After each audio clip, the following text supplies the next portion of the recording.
Good morning and hello everyone and welcome to our session today. Here's my story, Inclusive Public Art.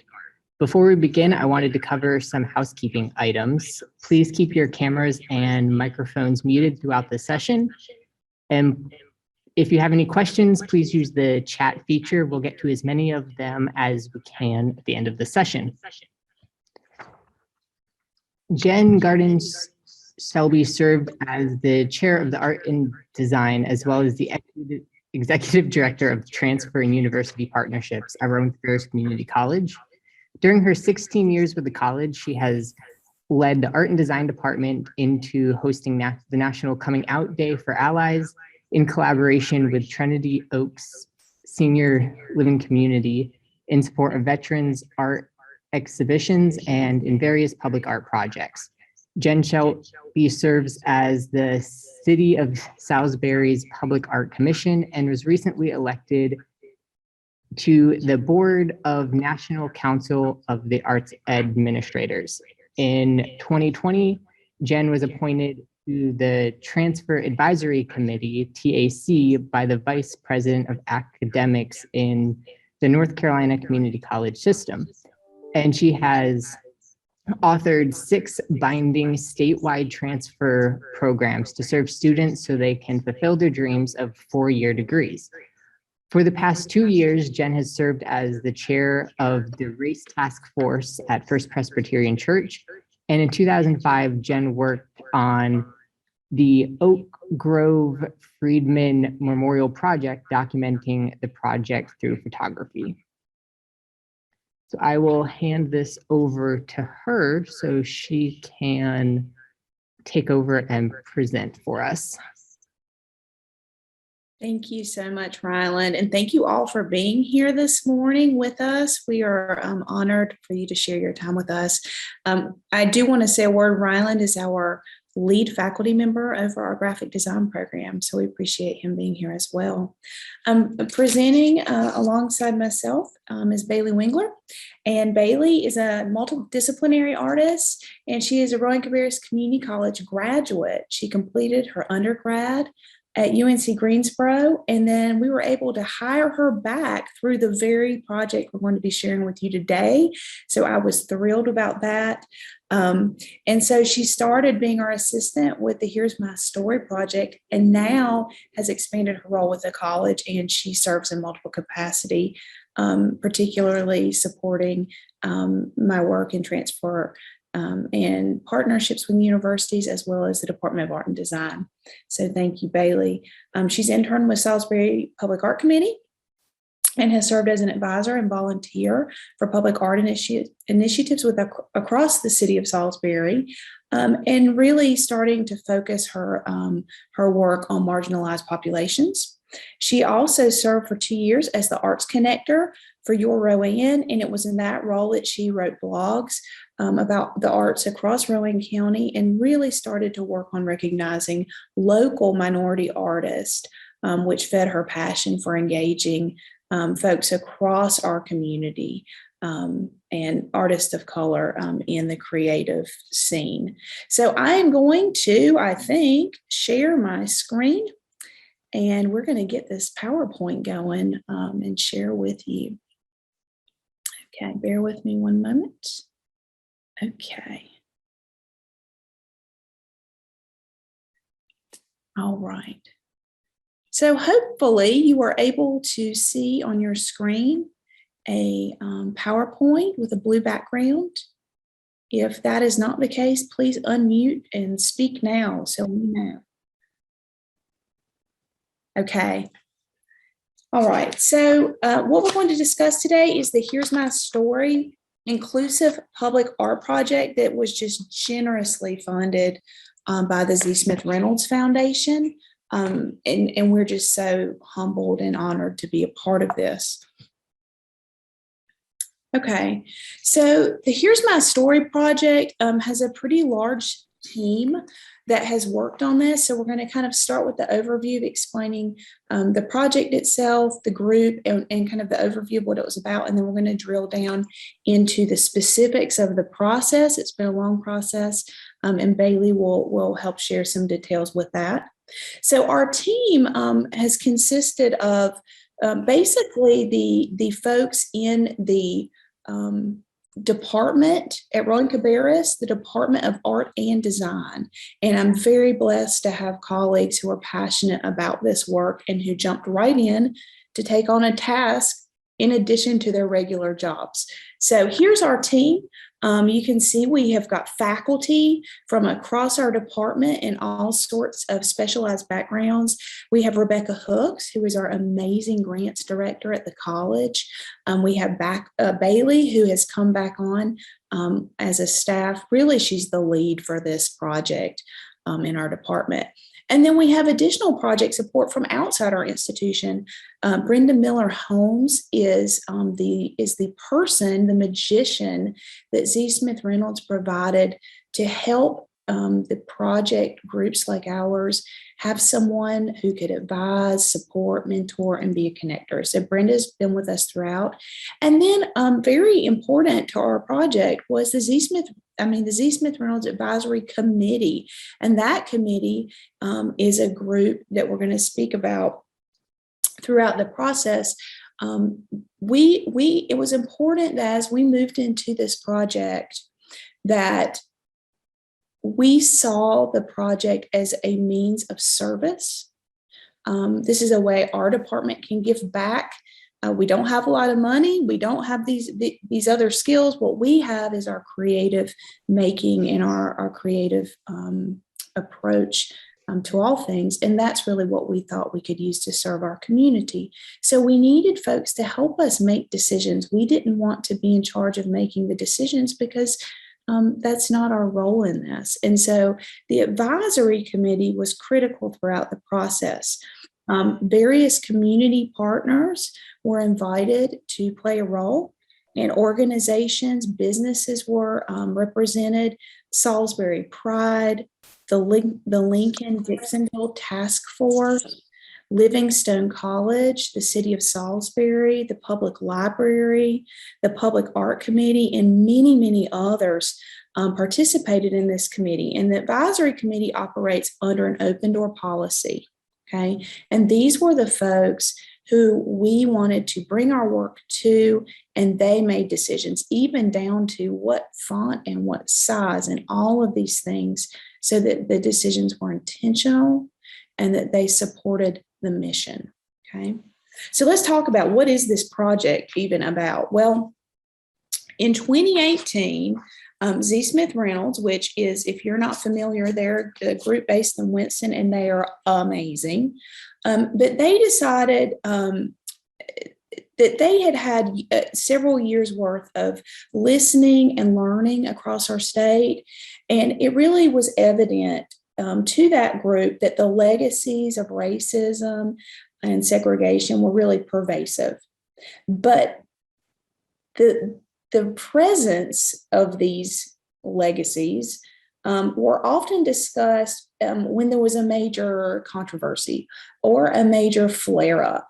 If you think back to that time and think about what was going on across our state, there was a lot of lively debate about what types of works should be in public, who had the right to decide, and there were a lot of emotions. And I know if you were in North Carolina, you know exactly what I'm talking about, and some of that is still going on.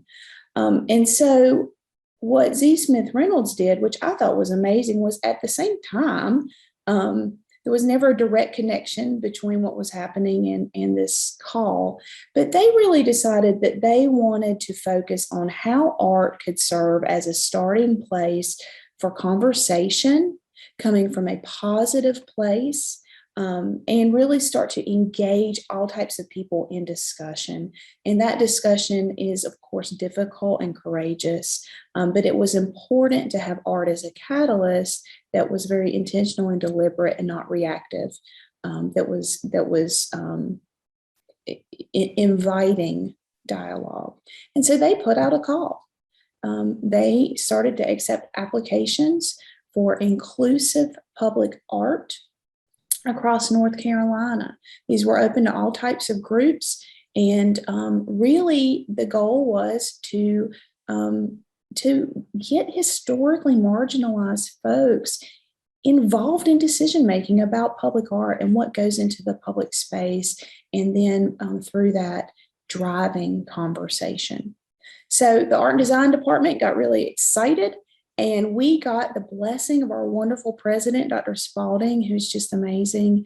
We got the support and dedication of our grants director to help us.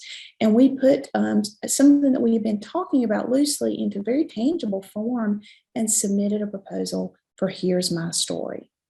Here's My Story is the name of our project, and it culminates in 3 sculptural benches that have an audio component. So that's what it is. This is a long process, but in 2019, we found out that we were in fact awarded one of these grants. There were only 10 such grants in the state, and we were the only community college to receive this. We were so excited about this project, and the community was excited, and that was really what drove us. If you're interested, I've got the link down here at the bottom, but please check this out, because this is worth a little weekend road trip to go see these 10 projects if you're able across our state. They're amazing. All right. So this is where we started. This is kind of our overarching idea. And this is one of our completed projects, the image you're seeing. But we wanted to foster a climate where equity and respect were really at the core of story sharing in Rowan County. We wanted to find folks in our county who identified themselves as being historically marginalized, and we wanted to give them a platform to share if they wanted that. It's important that that we tell you that we did not want to go out and push people. Hey, you look like you've been marginalized. Come talk to us. Absolutely not. In no way did we want that. What we did want was to create a platform for people who wanted to participate, but maybe had not ever had that opportunity or that invitation extended to them. Okay. So we found folks who wanted to participate. We recorded their stories in their voice, and then we put the stories on the benches, and you can now go and sit and listen to them. Sounds pretty easy, but we're going to walk through the process. It's been a lot of work. Okay. All right. So Bailey, I want to turn it over to you for this initial part, and so that you can explain to folks how we dealt with, how do we even spend this money? How do we get the project rolling? Hi, everyone. Thank you so much for being here with us today. So when we found out we were awarded this funding to create this project, we realized a critical component of this would be to identify community partners who not only could help us to identify and connect with these marginalized populations, but to give us really critical feedback on the project in every aspect, as Jenn mentioned before. So we did reach out to various organizations throughout Rowan County. I believe Jenn mentioned this a little bit also. So Salisbury Pride, Livingstone College, which is our HBCU, all sorts of organizations who are already, have a strong connection with these marginalized groups, already have a level of trust and comfort, and who were able to learn about this project and go out to put their feelers out to their population and speak to them in a way that was very comfortable and candid, and invite them to participate without them feeling any increased pressure to do so. So we assembled this advisory committee. Essentially, anyone who wanted to come in and have their voice heard was invited to do so. And the committee oversees every aspect of this project. So everything that we do, we come back to the committee and say, okay, what are your thoughts? And we have spent 3, 4, 5 hours at a time just sitting and talking about fonts on a bench, or how we're going to navigate inviting people to participate. How are we going to make people feel comfortable? And on top of that, how are we going to ensure that everyone who wants to participate can participate? So, putting something out on the internet maybe wasn't enough because everyone doesn't have access to that. So we really dove deep with this group, and honestly, the project would not have had any level of success without all of these people giving really critical feedback. It's always helpful to have a sounding board that can say, well, what about this? And what about that? And that's something, that sort of level of critical thinking was crucial to making this project come to fruition. And I want to add to that specifically, one of our advisory committee members was both represented multiple groups. She's a female business owner, Black female business owner. This is how she identifies. And she also has a hearing impairment.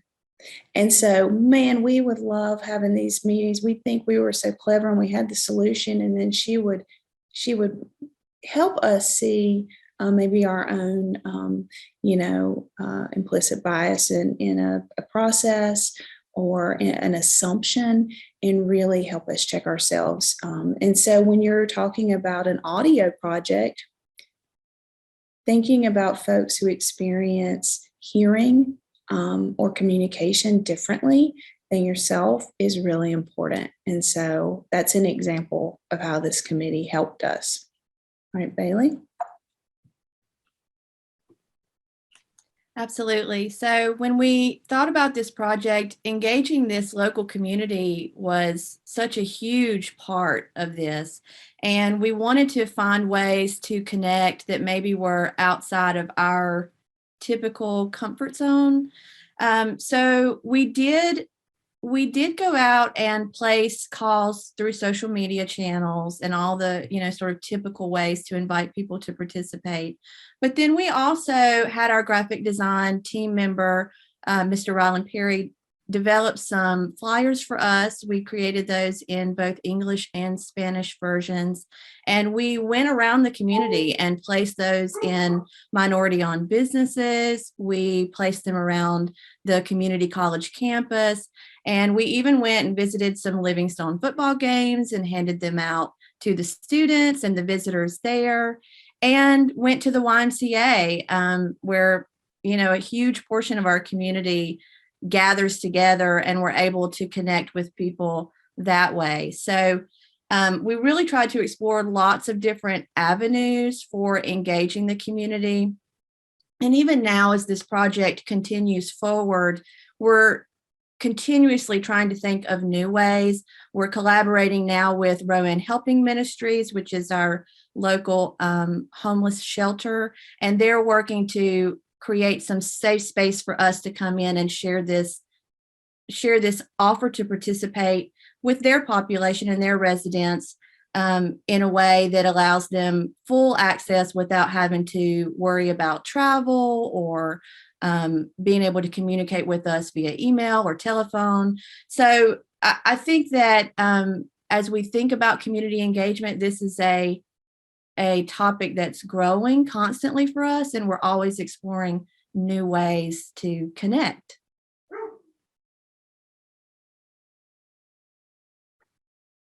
All right, so when we move into recording and photography, thinking about ways to connect, is one thing, but then trying to set up and record someone's story when you really have to be very brave to come and share such personal things about yourselves. So when we set up these recording sessions, we offer a space for a storyteller to come to us, but we also offer to go to them or to any space where they feel comfortable in sharing that story. And it really is a very intimate space where we're just having a casual conversation. So some of our storytellers come and have a very clear idea of the story that they would like to share. And when that happens, we just sit back and we're sort of along for the ride, and we're there to listen and embrace them and whatever they want to share with us. The sessions typically last from about 45 to an hour and a half. but then we edit those down to about a 7 to 9 minute recordings to go onto the bench. So, for example, you'll hear when I speak, I might say or pause several times, or so we sort of take all of that out to make it easy to listen to and navigate the story. And when someone comes in and they sort of get stuck and they're not really sure what they want to say, we do provide some prompts. So prompts are things like, are you from Rowan County? If not, when did you move here? Tell us about your community. What does community mean to you? Tell us about your neighborhood. And generally just very, easy general prompts like that can direct a person to spill a lot of information. So once we sort of get the ball rolling, we always come to a place where we, as the team recording the story, really start to connect with the storyteller on a very personal level and are able to engage in some really special stories and ask any questions from there that we think may be pertinent when we try to edit the story down into something we can put on the bench.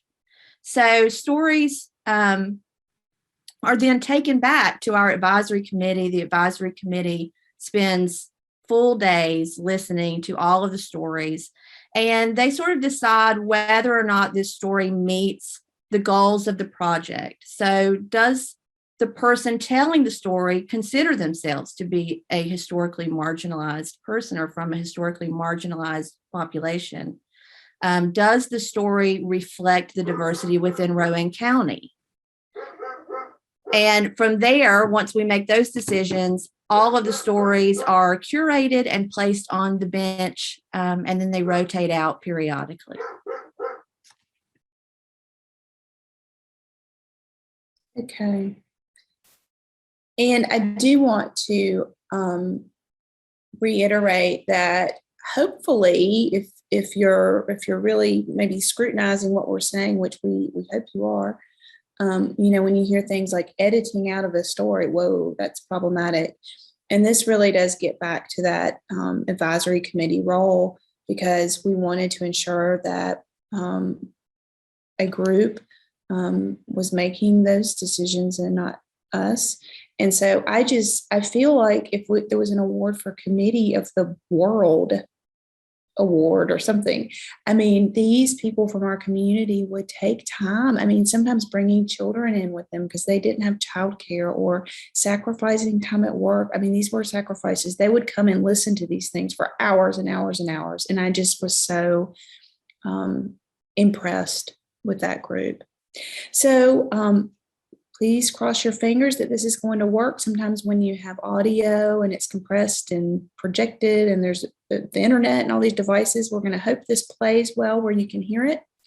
But we wanted to share a couple of clips from this project with you. And as a reminder, we have so many storytellers who were from different groups. We never once interjected our opinion about whether someone's marginalized or not. That is never for us to decide. All that mattered was that the participant said, I feel like I'm from a historically marginalized community. And so we had, LGBTQ plus, people of color, people from different ages. I think right now we think about race and gender expression. But I mean, kids are historically marginalized in our greater storytelling in our society. And I think that's a great thing to think about, as are elderly folks. And so we tried to think about age. We included, of course, Latinx communities, maybe female people working in male industries, all sorts of anything that came up. We were glad to include that. So some of the storytellers really went back into their past and wanted to share that. Some wanted to focus more on the future. And so you'll see a mix of that, or hear a mix of that. The first story that we're going to play, and these are just very brief clips, but this is Jamie Monroe Wilkerson. And Jamie represents the trans community in Rowan County. She's from Rowan County and is an amazing person. And she's affiliated with Salisbury Pride.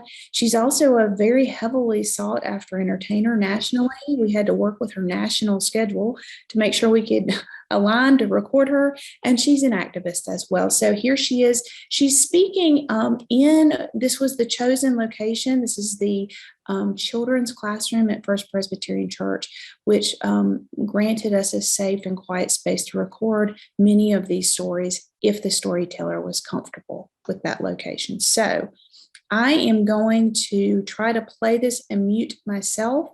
Please notify me if it doesn't work. Just jump right in and let us know. Okay.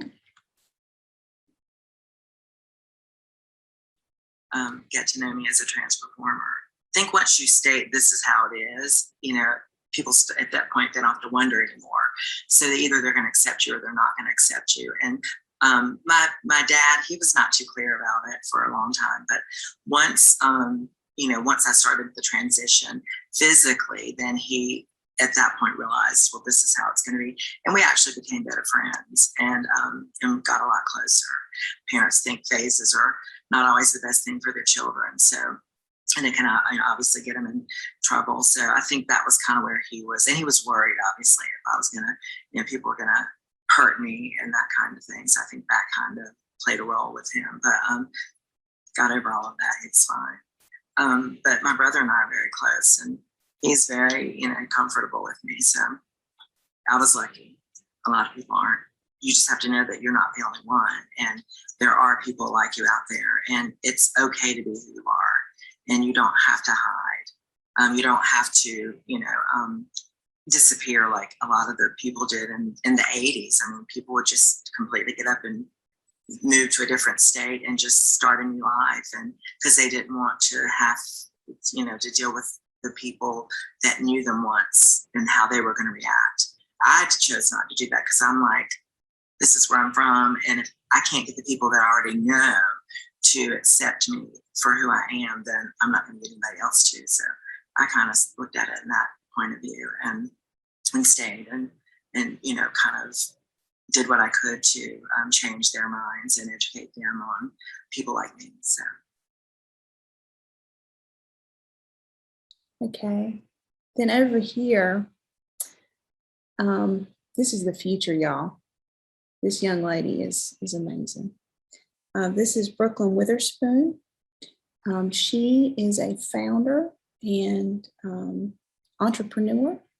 She founded A Bridge for Kids, which is an organization at promoting all sorts of wonderful things, but she's amazing. She's been recognized by the NAACP and has also been awarded a key to the city of Salisbury by the mayor. So we felt very lucky to even get her in her very busy schedule as well. All right, let's see if we can hear Brooklyn. My name is Brooklyn Witherspoon. I am 10 years old and my favorite color is blue and purple.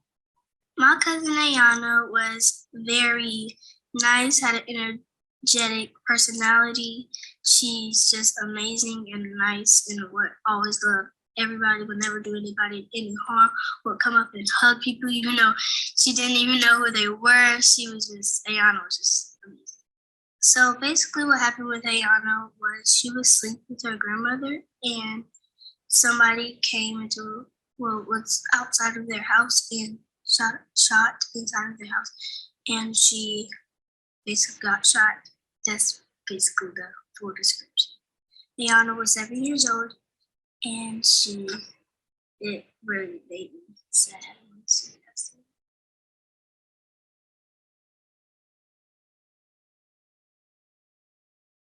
So the cliffhanger, spoiler alert, is that the murder of her very close cousin led to Brooklyn founding a nonprofit, and she is a celebrity in our community. So I encourage you to come hear the full story on one of the benches. Get to know me as a trans performer. Hold I think once you state this is how it is, people I am at that 10 point years don't have to old wonder. and my Time out. Okay. Bear with me, y'all. Let's see if we can get back.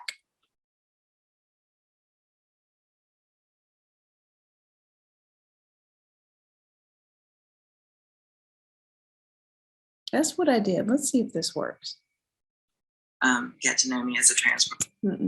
Hit it more than one time. Hit the button more than one time? Yeah, to advance, because like when you hit the next button, it starts playing the audio, but hit it like 2 or 3 times. Do this. Will it let me do this? How about that? Ha. Okay, can you all see that? Thank you for your patience. Okay, so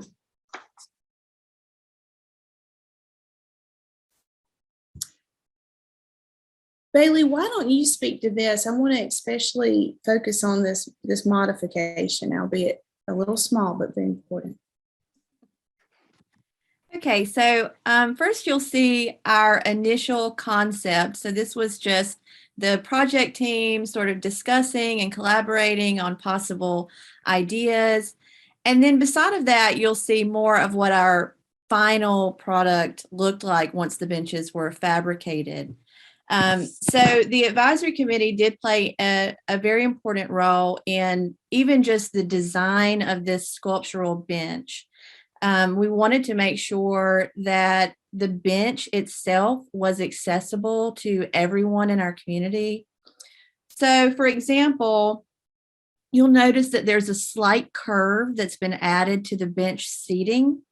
We wanted to ensure that people who are utilizing a wheelchair or who are differently abled are able to share in that same experience that anyone else would be able to experience and sort of pull into this bench and have that intimate listening experience. Additionally, we made a panel there underneath the bench seating to place all those audio components. Yeah, okay. So, yeah. So that this, Bailey was speaking, this was our concept, and this was designed by our team. And we, again, were responsive in the design to make sure that it would hopefully be accessible to as many folks as possible. All right, let's go forward. All right. So again, the advisory committee role was important. They approved and suggested, made changes to the design itself, to the quotes that were pulled from the interviews. Okay, each bench has a quote inscribed on each of the curved sides, and they're all different. So there's 6 different quotes, and the advisory committee selected those. And we talked about font and whatnot, but it is important because font actually communicates a lot of different tones and messages. So we wanted to make sure we were consistent with our goals. Okay, and then finally, we had to make sure that the committee selected the stories to be placed on the benches and that the locations for the 3 benches were approved. All right. This is a clip we're going to show you from our UNC TV. And Rylan, you may have to put your sound on for us.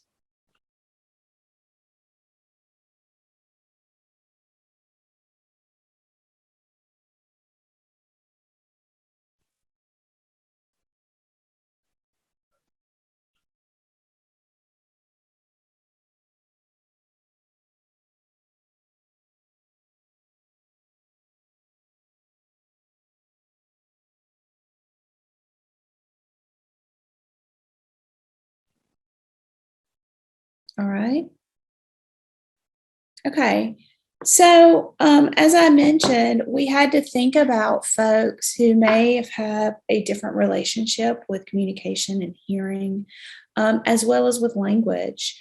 So it was important that we were able to have transcripts available. And of course, how do you tell someone in the middle of a historic cemetery that there's a website and transcripts? Well, we have a QR code, and go ahead now. We invite you to take your smartphone and take a picture of the QR code. You'll be directed to our project website. And from there, you can go to our YouTube channel, and our YouTube channel has transcripts of all of the stories. And we are working on getting the translations finalized first into the Spanish language, and then we will be moving into additional languages. This is an ongoing project, so it's not static, and we hope you'll check it out.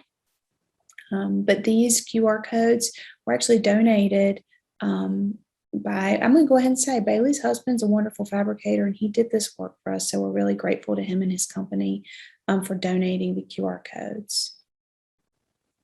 All right. Okay, so that's great. There's a project, there's great stories, we've got benches, all of this, but now what? So what we needed to do was make sure we had sites, and we've got this fun video here of our installation. It was a real nail biter, I tell you, but each site had to agree to commit to providing electrical access because there is audio.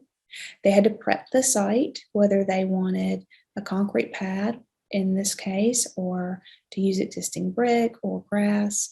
And then they had to agree to maintain and clean. And that sounds scary, but the reality is these things are sturdy, and you clean them off with Dawn soap, and it's pretty easy. The art and design department maintained the change out of the stories periodically. And if there's any technology issues, we're here and able to go over and address it quickly. And all three of these benches were installed. So they're all up and they're all open to the public. They run on a timer. So under the seat, there's an access panel, and that's where we go and we can make any adjustments to the stories themselves, as well as we're able to change the time. Say that there's an event here at Rowan-Cabarrus Community College and we need to turn it off for a few hours. We can do that. We can also make it run later, with daylight savings and summer. We can change the times that the stories play, and they do play on a continuous loop. Right now, it's a little under half an hour to go and sit and hear all of them. All right, Rowan. There you go. Okay, so here's our finished products. So this is the bench that is installed at Rowan-Cabarrus Community College on our North Campus. Our president helped us select this location, and I tell you, I don't think it could have been a better site. It's really beautiful and works with the space. It's also near proximity to our library and our student center, so we know there's good foot traffic there. This is the Ixonville Cemetery location. And as a reminder, this is a very historic cemetery in downtown Salisbury. It is an African-American cemetery. It is of great significance. And it's in the middle of a phased project where they're doing some preservation and beautification of the space. We were very thrilled to have this as part of phase 2 of that project. So this is the bench that is installed there. And then our third site is at Catawba College, and this is in front of the Coyerland Library, and it's a beautiful site. The president of Catawba has a lot of his not dinners, but his events there out on that patio, and so that's a really nice way for folks who are involved as well in various ways in the community, whether they're a student or maybe a trustee, but to have proximity to this and to hear these stories. Okay, so what happens next? Well, I say the finished project, but this project is never really finished. What we're doing now is we are archiving the record of the story audio files and the transcripts at our library here at the college, and then also at the public library.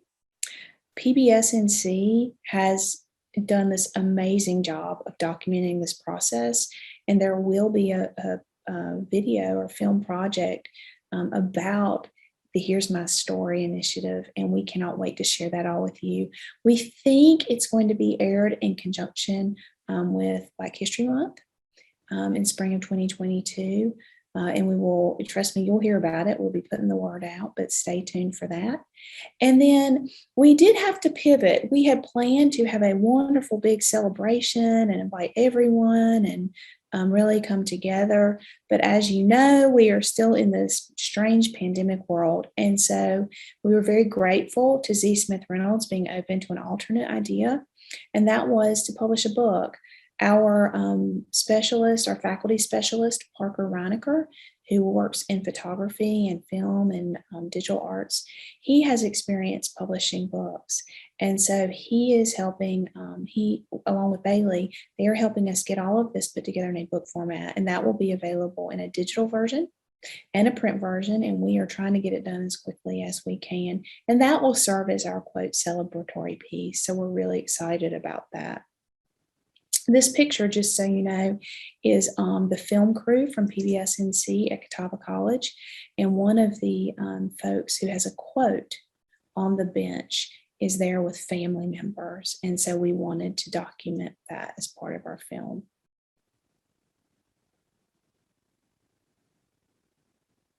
Okay, it's a living project. So we will rotate the stories. We're thinking we're going to rotate them every 6 months right now. And then that way we can share, kind of keep it fresh and keep sharing new stories. But we're not stopping. We want to record as many stories as we can. And so if you know someone who is interested, please let us know. That is our email, here's my story @rccc.edu, and our website as well has a way to reach us.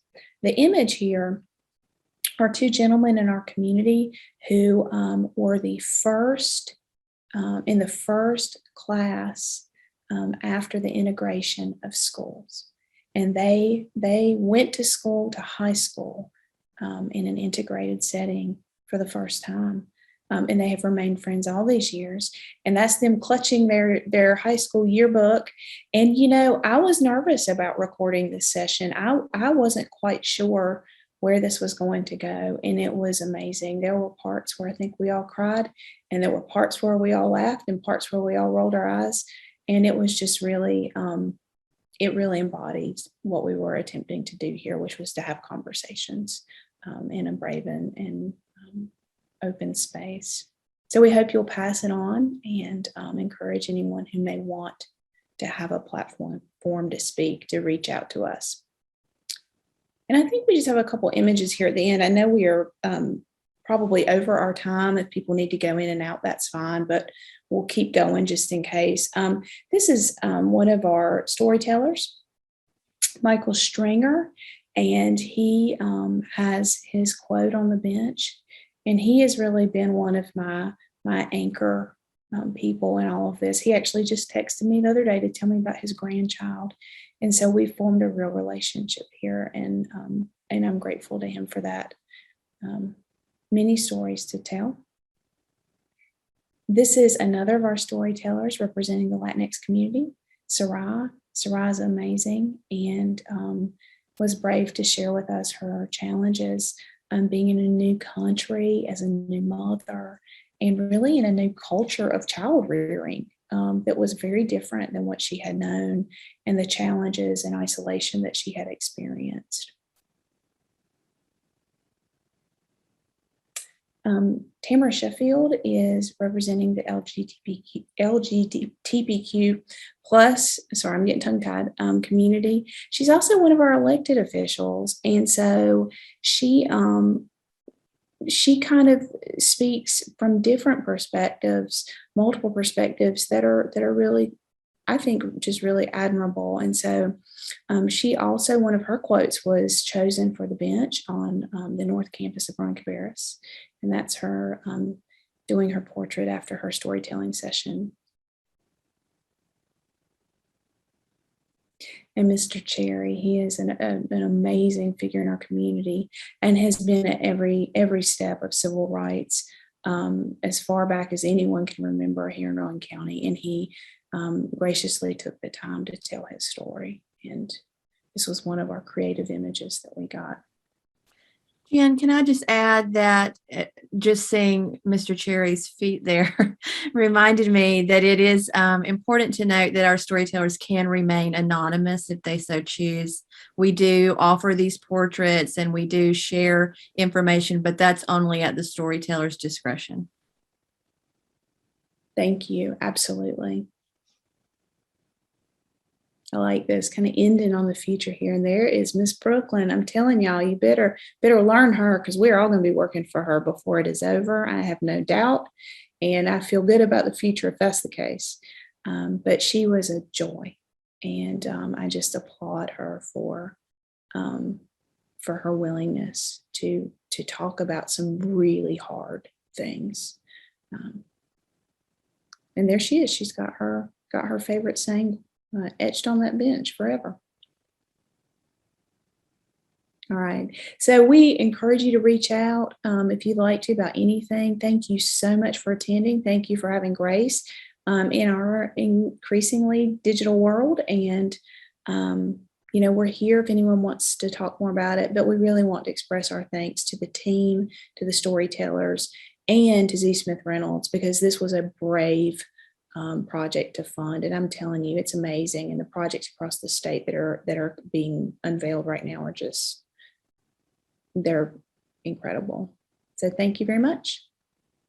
Oh, we have a request, it looks like, to share. Yes, absolutely. Bailey, can you pop the link in there? We will keep this open for a minute so you can copy some links. Absolutely. And if you do visit, let us know. If we're here, we'll meet you over there and give you your own little personal tour. Definitely. I hope y'all enjoy the conference. We're real proud of our guide team.